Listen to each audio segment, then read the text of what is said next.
Nicht das Virus Corona spaltet uns, es ist die Dummheit, die uns spaltet. Diese aggressive selbstherrliche Bauchgefühl-Hegemonie herrschte doch schon lange vor Corona. Seit vielen Jahren gehen die Leute sich immer härter an die Gurgel, grenzen sich ab und andere aus. Bei uns läuft was grundlegend schief. Corona, Flüchtlinge etc., das sind nur Ventile, Ausreden, um den Dampf abzulassen. Wie die Leute miteinander umgehen ist, insbesondere im Internet, nur noch unwürdig. Jeder ist Experte zu allem und hat auch zu allem seine erlauchte Meinung zu sagen. Sachverstand oder Schweigen gelten heute nichts mehr. Wir müssen einfach lernen, wieder vernünftig miteinander zu reden. Mit jedem, auch wenn es schwer fällt. Wie kommt es, dass Sie einem YouTube-Video mehr glauben als einer seriösen Studie? Was macht die Plattform so attraktiv für VerschwörungstheoretikerInnen? Verschwörungsideologie denken oft, dass die Medien der verlängerte Arm der Regierung seien, deshalb suchen sie eine Alternative. YouTube bietet sich für sie an, weil jeder dort etwas hochladen und kommentieren kann. Menschen mit starker Verschwörungsmentalität differenzieren außerdem weniger stark zwischen Laien und Experten. Sie glauben, was sie in den Videos sehen, so wie andere Studien glauben. Woran erkenne ich eine Verschwörungstheorie und woran eine seriöse Studie? Wer hat es verfasst? Wo wurde es erstmals veröffentlicht? Was macht den Experten zum Experten auf genau diesem Gebiet? Hat er auch Expertisen auf dem entsprechenden Teilgebiet? Wie werden Behauptungen belegt? Was sagen die Kollegen seines Fachs über ihn? Ist das Werk komplett? Wer hat es gegebenenfalls gekürzt oder bearbeitet? Wie vertrauenswürdig ist der Bearbeiter? Wie seriös ist das Ursprungspapier, also die Studie selbst? Wie funktionieren Verschwörungstheorien? Welche Rolle spielt das Internet bei der Verbreitung von Verschwörungstheorien? Worin bestehen konkret die Gefahren von Verschwörungstheorien? Und wie können Verschwörungstheorien entkräftet werden? Verschwörungstheorien haben seit einigen Jahren Hochkonjunktur. Egal, ob die BRD-GMP, Chemtrails oder Reptiloide, was vor einigen Jahren noch Nischenthemen in kleinen Netzgemeinschaften waren, ist mittlerweile auch dem Mainstream ein Begriff.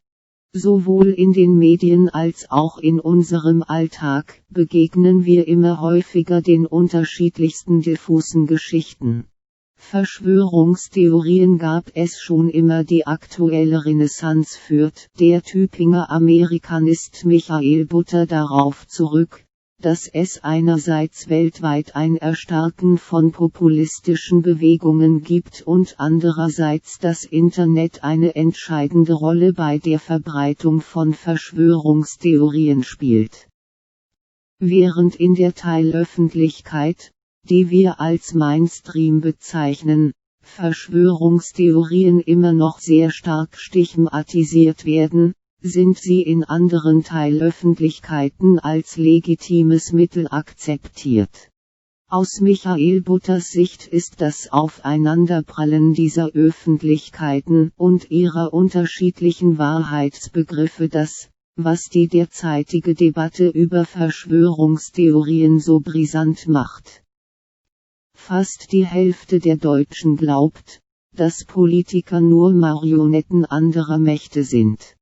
Diese und mehr Ansichten legt die Mitte-Studie der SPD-nahen Friedrich-Ebert-Stiftung, April 2019, offen. So meinen beispielsweise 46% der Befragten, es gebe geheime Organisationen, die Einfluss auf politische Entscheidungen haben. Fast ein Viertel der Befragten meint, Medien und Politik steckten unter einer Decke, und jede zweite befragte Person gibt an, den eigenen Gefühlen mehr zu vertrauen als Expertinnen oder Experten. Verschwörungstheorien sind also nicht nur abstruse Gedankenspiele von kreativen Spinnern, sondern sie können auch Gefahren darstellen. Sie verstärken antisemitisches und antipluralistisches Denken und führen so zu einer Radikalisierung. Problematische Konsequenzen können aber auch Verschwörungstheorien haben, die sich gegen Eliten richten. Sie können die Krisen der demokratischen Systeme, wie sie derzeit in Staaten westlich-liberaler Prägung zu beobachten sind, verschärfen. Warum glauben Menschen an Verschwörungstheorien? Die Gründe sind unterschiedlich. Grundsätzlich weisen Menschen, die an Verschwörungstheorien glauben, ein starkes Misstrauen in den Staat und seine Institutionen auf. Hinzu kommt ein großer Vertrauensverlust in die etablierten Medien, der in den letzten Jahren stärker zugenommen hat. Nach einer Studie der Universität Kent ist weniger die Logik einer Theorie für die zugrunde liegende Weltsicht verantwortlich, als vielmehr ein Glaube an die grundlegende Bösartigkeit der Bürokratie.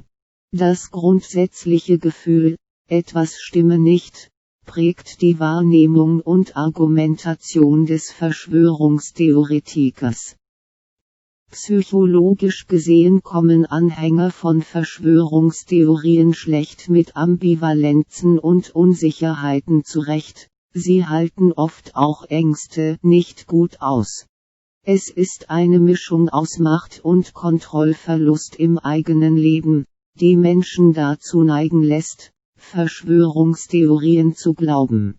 Oft haben manche dieser Theorien zwar einen wahren Kern, die Anhänger von Verschwörungserzählungen verknüpfen dann aber Dinge falsch und sehen Muster, wo keine sind. Egal ob Politik, Wissenschaft oder Finanzwelt, die Welt ist nach dem Ende des Kalten Kriegs und dem nachfolgenden Prozess der Globalisierung immer komplexer geworden. Viele Menschen tun sich schwer damit, alle Zusammenhänge und Entwicklungen zu verstehen und fühlen sich überfordert. Vor allem in Krisenzeiten haben Verschwörungstheorien Hochkonjunktur.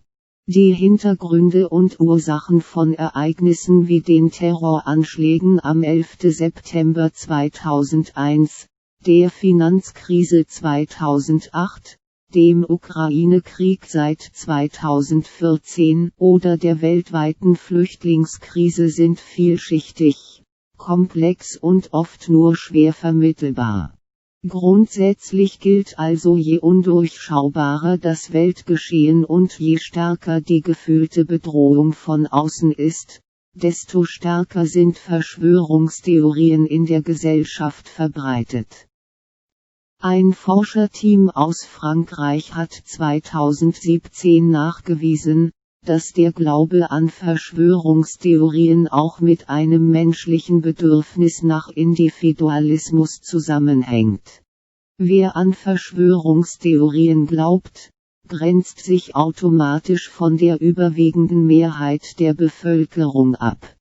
Der Verschwörungsgläubige ist derjenige, der erwacht ist und sich nun dazu berufen fühlt, die Masse an noch unwissenden Schlafschafen aufzuwecken und von der Wahrheit zu überzeugen.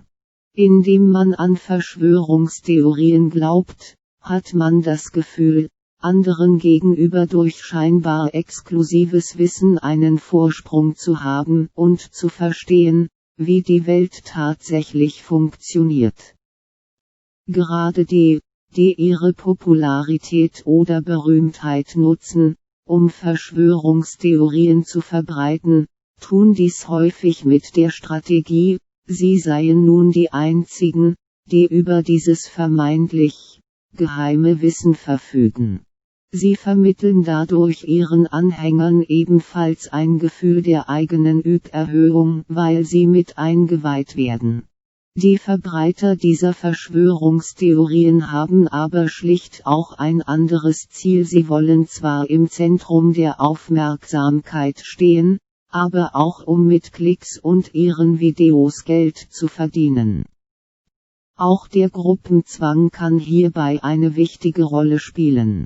Schon der US-Psychologe Stanley Milgram, der durch seine Untersuchungen über Gehorsam gegenüber Autorität berühmt wurde, hat 1961 nachgewiesen, dass etwas eher als wahr akzeptiert wird, je mehr Menschen daran glauben.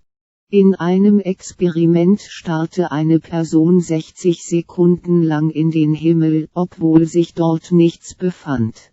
Nur sehr wenige Passanten blieben stehen und machten mit. Je mehr Menschen sich aber in der Gruppe befanden, desto mehr Personen schlossen sich der Gruppe an und richteten ihren Blick in den Himmel. Der soziale Beleg einer Theorie ist weitaus effektiver als ein Beleg, der rein auf Fakten basiert. Menschen tendieren dazu, nur Daten zu glauben, die von vielen Personen geteilt werden und ihre eigene Weltsicht bestätigen. Fakten, die dagegen sprechen, werden hingegen ignoriert. Dies trifft zwar nicht nur auf Verschwörungsgläubige zu, kann aber erklären, warum Anhänger von Verschwörungstheorien oftmals nur schwer mit Fakten zu erreichen sind. Ein weiterer Erklärungsansatz der Soziologie ist die Marginalisierung und soziale Unsicherheit von Menschen.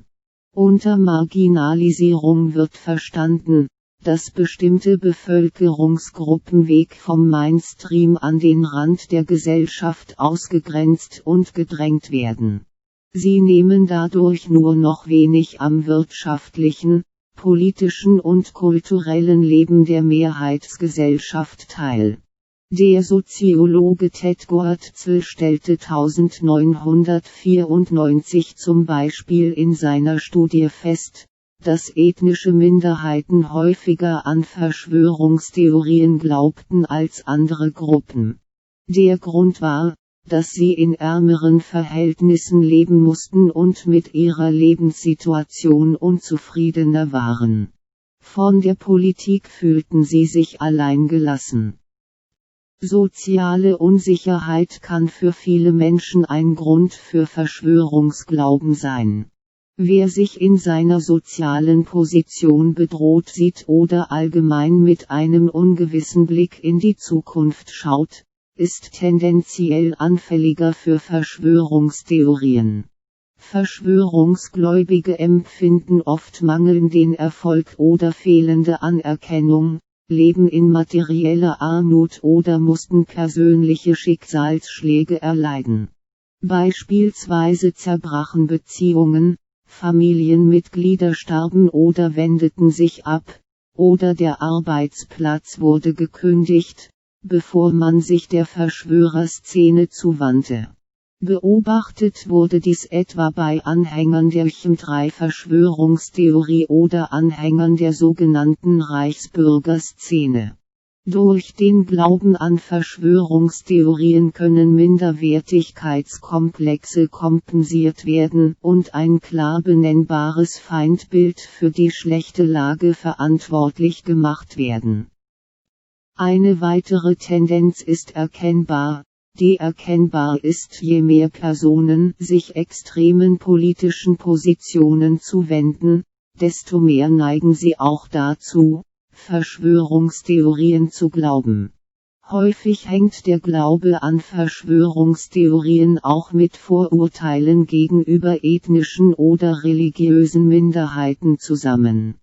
Weiterhin scheinen auch religiöse Menschen oder Personen mit einem Hang zu Esoterik und Spiritualismus einen größeren Hang hin zu Verschwörungstheorien aufzuweisen. Die Ergebnisse zeigen, Verschwörungstheorien sind selten keineswegs nur als ein Symptom von psychischen Störungen zu betrachten. Die Ursachen für den Glauben an Verschwörungstheorien sind vielfältig und je nach Mensch unterschiedlich. Faktoren wie Bildungsstand, Arbeitstätigkeit oder Geschlecht scheinen aber tatsächlich nur eine zweitrangige Rolle zu spielen. Tatsächlich ist es nicht pathologisch, an Verschwörungstheorien zu glauben. Die meisten Menschen, die zu einer Verschwörungsmentalität neigen, gelten nicht mal als psychisch erkrankt. Viele Menschen assoziieren das mit Psychosen, aber das trifft in der Regel nicht zu. Oft sind Verschwörungsgläubige tatsächlich im sonstigen Leben völlig normale Menschen. Zudem gibt es in der Gesellschaft auch teils relativ große Gruppen, die an verschiedene Theorien glauben. Die lassen sich in der Regel nicht alle als psychisch krank abtun. Das wohl größte Problem bei Verschwörungstheorien ist das festgefahrene Weltbild, das nur schwer zu durchbrechen ist. Wer sich einmal in der Welt der Verschwörungstheorien verloren hat, ist häufig kaum noch mit rationalen Argumenten zu überzeugen. Wer durch Fakten gegen diese Weltsicht argumentiert oder aufklären will, wird ignoriert oder selbst zum Teil der Verschwörung erklärt. Da Personen mit einer Verschwörungsmentalität allen Machtstrukturen grundlegend misstrauisch gegenüberstehen, werden auch Expertenmeinungen als Propaganda der Elite wahrgenommen. Für sie ist alles Offizielle, was aus der Wissenschaft, den Medien oder den Behörden kommt, automatisch gelogen. Jegliche Art von Mainstream lehnen sie kategorisch ab. Oft ist das dann auch ein Selbstläufer. Alles, was von offiziellen Institutionen kommt, muss also folglich falsch sein. Typisch dafür sind zum Beispiel die Klimaskeptiker, die den menschengemachten Klimawandel leugnen und die alle wissenschaftlichen Fakten ignorieren.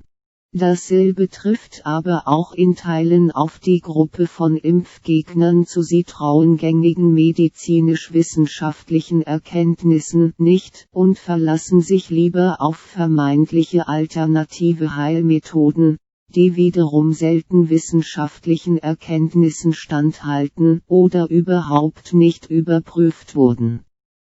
Durch ihren negativen Grundcharakter erzeugen Verschwörungstheorien Ängste bei den Betroffenen, die sich verheerend auswirken kann. Ein Punkt, der oft unterschätzt wird, ist die Eigen- und Fremdgefährdung, die von Verschwörungstheorien ausgehen kann. Da man ständig im Glauben ist, von allen und jedem angelogen zu werden, glaubt man irgendwann auch nicht mehr Meldungen aus den Nachrichten, Warnhinweise der Polizei oder Empfehlungen von Ärzten.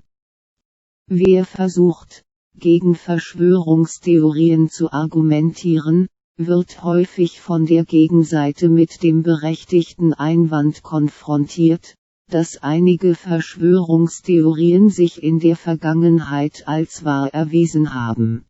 MK-Ultra war zum Beispiel ein geheimes Forschungsprogramm der CIA in der frühen Phase des Kalten Kriegs, in dem die Möglichkeiten der Bewusstseinskontrolle untersucht wurden. Unwissenden Probanden wurden halluzinogene Drogen verabreicht, die aber nicht zu den erwünschten Ergebnissen führten. 2003 begründete die US-amerikanische Regierung unter Präsident George W. Bush den Irakkrieg unter anderem mit der Existenz von Massenvernichtungswaffen des Saddam-Regimes. Später hat sich das als bewusste Lüge erwiesen. Auch die Ausspähung der Bevölkerung durch westliche Geheimdienste galt lange Zeit als etwas, was sich nur Verschwörungstheoretiker ausdenken könnten. Beispiele wie diese haben dazu geführt, dass manche Menschen eine gewisse Grundskepsis in sich tragen. Einige Verschwörungstheorien weisen auch tatsächlich einen wahren Kern auf, da sie sich auf eine Mindestzahl an nachprüfbaren Fakten stützen. Zweifel an offiziellen Versionen von Ereignissen sind oft durchaus angebracht. Die sogenannte vierte Gewalt, also Presse und Medien, hat die Aufgabe, ein Korrektiv in einer Demokratie zu sein, Informations-, Meinungsbildungs-, Kritik- und Kontrollfunktion. Verschwörungstheoretiker hinterfragen aber im Unterschied zu Journalisten ihre eigenen Annahmen selten und setzen ihre Theorie als wahr voraus. Einzelne Fakten werden nicht objektiv geprüft, sondern so ausgewählt und zusammengestellt, dass sie zur Verschwörungshypothese passen. Hinzu kommen mögliche Falschinformationen, welche die These stützen sollen. Fakten, welche der Theorie widersprechen, werden dann bewusst ausgeblendet. Soziale Netzwerke wie Twitter, Instagram oder Facebook personalisieren Inhalte. Der Nutzer sieht fortwährend Inhalte, die ihn interessieren, und wird dadurch in seinem Denken permanent bestätigt. Er bewegt sich nur noch in einer eingeschränkten Welt, in einer Filterblase. Ein Beispiel: der IS wurde von den USA gegründet. Ein typisches Beispiel ist die Verschwörungstheorie, der Islamische Staat, IS, sei von den USA gegründet worden. Dafür gibt es keine Belege. Die Verschwörungstheorie hat aber einen wahren Kern, der umgedeutet wird: die USA haben den IS in Syrien nicht sofort bekämpft, als sie die Möglichkeit dazu hatten. Grund war politisches Kalkül, die Destabilisierung des Assad-Regimes. Es gibt nirgendwo die völlige Freiheit, in keinem Land, in keinem Volk, auf der ganzen Welt und auch nicht in der Natur. Es gibt überall Regeln, nach denen man sich halten muss. Wer die Freiheit aufgibt, um Sicherheit zu gewinnen, der wird am Ende beides verlieren. Praktisch jede Diktatur hat mit zwei Regeln angefangen: die Wissenschaft ist der Feind, und Wahrheit ist eine Bedrohung. Wenn man eine Diktatur verhindern möchte, muss man diejenigen verhindern, die Wissenschaft leugnen und Wahrheit angreifen. Es sind verunsicherte Mitläufer, die in die Algorithmus-, Echokammer- und Infoblasenfalle innerhalb der Lockdown-Phase der Verschwörungsideologen getappt sind und dann wie bei Sekten manipuliert und instrumentalisiert werden. Ohne Pegida und deren Zweifel schüren durch das mantraartig wiederholte Lügenpresse, hätten die Querdenker bei weitem kein so großes Gehör gefunden. Anthroposophie ist sowas wie ein Fundament, mit dem die Verschwörungsideologen auf die Bereitschaft aufbauen, an die Erzählungen zu glauben.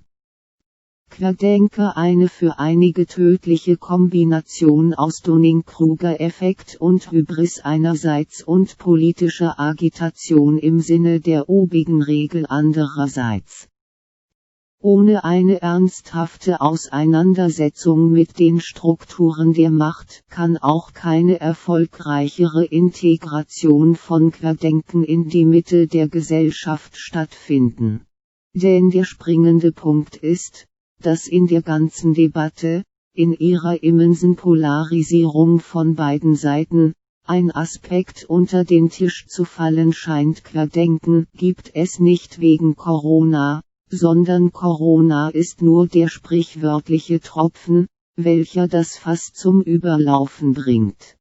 Ich würde mal behaupten, dass 90% der Querdenker Menschen sind, welche sich den Werten unserer westlichen Welt verbunden sehen und an sich selber den Anspruch erheben, nach diesen zu leben. Doch wird man seit dem Zusammenbruch der UdSSR zunehmend vor die Realität gestellt, dass diese immer mehr in Frage zu stellen sind, beziehungsweise schon immer waren. Und eine große Rolle bei diesem Prozesse spielen ironischerweise unsere öffentlichen, rechtlichen Medien in dem Moment, wo sie tatsächlich unabhängig berichten. Für diese Spaltung sind hauptsächlich die Massenmedien verantwortlich. Also wirklich die beste Frage: Warum glauben die Menschen den Medien nicht mehr? Vielleicht sollten sich die Medien mal selbst reflektieren und hinterfragen. Haben Sie das schon mal recherchiert? Die Politik macht Geschäfte mit Diktatoren, verkauft Waffen an unverantwortliche Länder, nimmt in Kauf, dass es Kinderarbeit gibt. Nimmt die Mahnungen von Entwicklungsminister Müller nicht ernst. Übrigens, auch die Medien hinterfragen das immer weniger. Warum? Da kann man schon auf komische Gedanken kommen. Cum-Ex, Anthrax, transatlantische Brücke, VW-Skandal, Titanoxid in Lebensmitteln, Bosnienkrieg. Indianer, Russland. Das sind ein paar Themen, an denen man erlebt, dass die Werte unserer Kultur ab einer bestimmten Ebene des Profits, der Politik und der Macht, sich diametral verschieben und im besten Fall hinderlich sind, aber im Worstcase extrem zynisch sich in das absolute Gegenteil verkehren. Wenn man dann, durch eine kritische Berichterstattung seitens der Medien, das erzählt bekommt, und der Lauf der Geschichte zeigt, dass nicht die Ehrlichen die Gewinner sind, sondern die, welche kein Problem damit haben, ihre moralische Integrität abzulegen. Da sollten die Medien als vierte Kontrollinstanz echt umfassender und ehrlicher berichten. Nicht nur zugunsten der Hochfinanz und der jetzt regierenden Politiker. Ich glaube, es würde unserer Gesellschaft und Welt gut tun, wenn die Berichterstattungen wieder umfassender, gut recherchiert und für das Gemeinwohl, für die Demokratie und den Menschen dienend wäre. Ich bitte inständig die Journalisten besser zu werden. Und unabhängiger zu werden. So wie bei der Watergate-Affäre. Haben Sie den Film, Die Verlegerin mal geschaut? So würden Sie das Misstrauen gegenüber den Leitmedien entspannen. Es liegt in der Natur von Mächtigen, das bestehende Gesellschaftsmodell zu seinen Gunsten zu korrumpieren. Je länger ein Gesellschaftsmodell besteht, umso stärker wird der Effekt. Das führt auch zwangsläufig zu einem Prozess des Vertrauensverlustes und ein Gefühl der Ohnmacht. Wenn unsere demokratisch legitimierten Vertreter zur zweiten Liga der Oligarchie verkümmern zu scheinen und die Strukturen so verkrustet sind, dass kein frischer Wind diesen Prozess der Monopolisierung von Macht etwas entgegensetzen kann, fühlt sich der Querdenker als der moralisch Überlegene. Wer einer Spaltung entgegenwirken möchte, der muss deeskalieren. Das tut man dadurch, dass man auf den anderen zugeht und ihn in seinen Bedenken und Ansichten ernst nimmt. Dies ist besonders wichtig, wenn die Machtverhältnisse ungleich verteilt sind. Man nennt das einen herrschaftsfreien Diskurs. Was Sie hier machen, ist das genaue Gegenteil. Damit befeuern Sie faktisch die Eskalation und Spaltung, welche Sie angeblich bedauern. Spaltung ist nicht dadurch zu verhindern, dass man einfach einer Seite das Forum zur Meinungsäußerung entzieht und versucht sie zu diffamieren und zu diskreditieren durch Mutmaßungen. Ein weiterer Meilenstein des Totalversagens Ihres Senders. Schade. Auch die Menschen, die sich nicht als radikal ansehen oder Corona leugnen, bedienen sich nicht mehr an der Wissenschaft, einfach weil sie es nicht verstehen, vermute ich. Das Problem dabei, denke ich, ist, dass diese Menschen nicht wirklich wissen, was Wissenschaft ist und woraus sie besteht. Wenn von Wissenschaft die Rede ist, sind Hypothesen gemeint, die durch Fakten und Experimente belegt wurden. Als Beispiel: Wissen aus irgendeinem Buch zu haben und das mit ihrer Intuition zu vergleichen und dabei wahrhaftig zu denken, man hätte Sachverstand, ist extrem irreführend.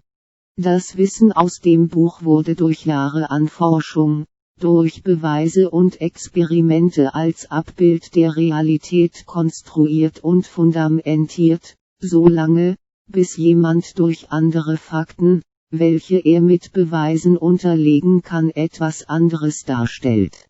Die Intuition ist jedoch nur die subjektive Wahrnehmung von jedem selbst und hat leider überhaupt nichts mit der Realität zu tun. Dennoch sollte jedem klar sein, der sich mit radikalen Verschwörungstheoretikern oder ähnlichen zusammen der gleichen Bewegung anschließt, auch als solche abgestempelt wird. Ihr seid erwachsen, informiert euch gefälligst, wer da mitläuft und die Demos organisiert. Es geht doch nicht um Angst, es geht um die Vorsicht und Rücksicht, die wir benötigen, um Corona eindämmen zu können. Keiner sagt, ihr müsst Angst haben. Die Ansage ist nur, es ist gefährlich, seid vorsichtig. Und eigentlich müsste man mit dem normalen, gesunden Menschenverstand feststellen, dass Vorsicht besser als Nachsicht ist und man für das Allgemeinwohl halt mal zurückstecken muss. Ich finde diesen Ansatz echt toll. Der Respekt vor der anderen Meinung ist super. Lasst uns neugierig miteinander diskutieren und wach bleiben. Es wird immer Zuspruch und auch Kritik geben. Aber die Meinung des anderen abzutun, ist kein Weg, der zum Nachdenken anregt. Mich macht die Spaltung unserer Gesellschaft sehr traurig, und sie macht mir Angst. Wo soll diese Polarisierung hinführen? So viel Wut und Hass auf beiden Seiten. Ich begrüße Ansätze, die versuchen, die Gräben kleiner zu machen und Verständnis zu fördern. Auch, wenn ich dann wieder angefeindet werde, man müsse klare Kante zeigen. Klare Meinungen äußern. Aber solange man es emotional aushält, den Dialog aufrechterhalten kann. Achtung Sarkasmus. Die Querdenker sind doch auch gut nach 75 Jahren Frieden in Europa, einer wirklich langweiligen Periode, haben wir endlich wieder jemanden, an dem wir unseren Hass rauslassen können. Pfaff tut das gut. Es hat sich schon lange angestaut. Man hat uns gezwungen, mit Andersdenkenden friedlich auszukommen. Ein Verbrechen. Endlich kann ich meinen Hass, meine Freude daran, andere zu beleidigen, wieder frei ausleben. Also ich, ein böser Mensch mit kaltem Herzen, habe mich selten so gut gefühlt. Danke Corona. Danke euch völlig verblödeten Querdenkern. Nur Spaß. Die anderen sind genauso verblödet wie ihr. Sarkasmus Ende. Ich habe mich schon öfter in sozialen Medien mit Querdenkern und Impfgegnern gezofft, mit Fakten argumentiert und immer gehofft, dass ich irgendwen zum Nachdenken bringe über die eigene Position. Und es war immer das Gleiche, denn man wurde selber als Träger einer rosaroten Brille bezeichnet, doch jedes Mal, wenn man nach einer seriösen Quelle gefragt hat, kam ein Artikel vom Globuli-Händler nebenan oder es wird ein seriöser Artikel aus dem Jahr 2015 geschickt, bei den einfachen Fakten von anderen Krankheiten auf Corona bezogen werden. Mein Fazit lautet daher: lieber nachdenken als querdenken.